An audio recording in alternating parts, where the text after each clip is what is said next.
Журналист менен подполковниктин өлүмүнүн бири-бирине эч кандай байланышы жок. Бул тууралуу Баткен областык ички иштер башкармалыгынын маалымат кызматы билдирди. Дем алыш күндөрү катары менен орун алган окуядан улам коомчулукта Баткен криминалдашып баратканы, эки окуянын байланышы бар деген бүдөмүк ойлор айтылып жаткан. Биздин начальниктин орун басары Аскарали Мухамадиевдин өлүмү экөө эки башка да. Буну айрым бир активисттер дейбизби, айрым бир жарандар бул эки өлүмдү бири-бирине айкалыштырып, буну саясатка туштаганга аракет кылышып атат да. Бирок бул экөө эки башка өлүм. Уят сөздөрдү айтып, мен абийириме шек келтирип атат деген таризде бизге арыз менен кайрылган. Бул арыз бизге катталган 25 март күнү. Бул Аскарали Мухамадиевдин өлүмү бул 27 март күнү бул өзүнүн тууганы ошо шектүүнүн үйүндө эле ошо бычак сайып койгон да. Журналист Арзыгүл Галымбетова каза болоор күнү милицияга кайрылып, жеке адамдык абийирине акарат келтирген жалган маалымат тараткандыгы үчүн блогер Батма Жолдубаеванын үстүнөн арыз жазган. Тилекке каршы ошол күнү ден соолугу начарлап, ооруканага кайрылып, жүрөгү токтоп каза болгону айтылды. Мындан улам учурда Батма Жолдубаева этиятсыздыктан өлүмгө алып келүү беренеси менен кармалып, убактылуу кармоочу жайга киргизилди. Маркумдун денесине гистологиялык экспертиза дайындалды. 3-4 версия айтылып атты. Эми анын кайсы бири жалган, кайсы бири чын, эми укук коргондор дагы териштирүү баштап ошол бир канча күнөөлөрдү камакка алып деп отурушат. Экспертизаны Бишкекке жөнөттүк 15 күндө ичинде келип калат. Анткени Баткенде текшере албайбыз мындай экспертизаны дейт.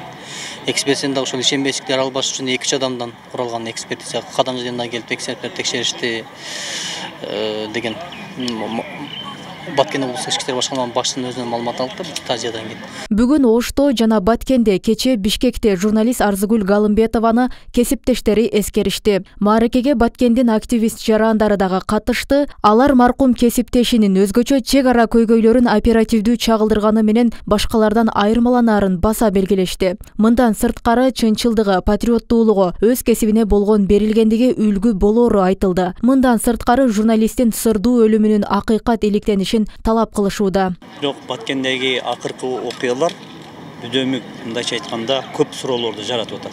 Бул бир гана журналисттерге эмес, коомчулукта дагы комментарийлерди окусаңыз, бир кандайдыр бир суроону жаратып атат да. Демек, акыркы криминалдык окуя милицияга байланыштуу болсо, ал эми биздин кесиптешикке байланыштуу өлүм бул сырдуу болуп калды да. Сөзсүз түрдө буну аныктап, укуктук баа берилиш керек. Ал эми Баткен облустук милициясынын башчысынын орун басары Аскарали Мухамадиевдин сөөгү салынган автоунааны белгисиз адамдар Баткен облустук биргелешкен ооруканасынын алдына таштап кетишкен. Бычактан каза болгон маркум подполковниктин өлүмүнө байланыштуу анын мурда бир нече жолу соттолгон жээни кармалды. Кылмыш жаза кодексинин адам өлтүрүү беренеси менен сотко чейинки өндүрүш иши ачылды. Бул шектүү менен Аскарали Мухамадиевдин экөөнүн ортосунда тууганчылык мамилеси болгон. Буну саясатка аралаштырып, бир башка бурмалаганга негиз жок да. Булар өз ара пикир келишпестиктен ушундай окуя катталып калды. Бул кылмыш иши боюнча азыркы күндө Баткен шаарынын 4 жараны убактылуу кармоо жайына киргизилген.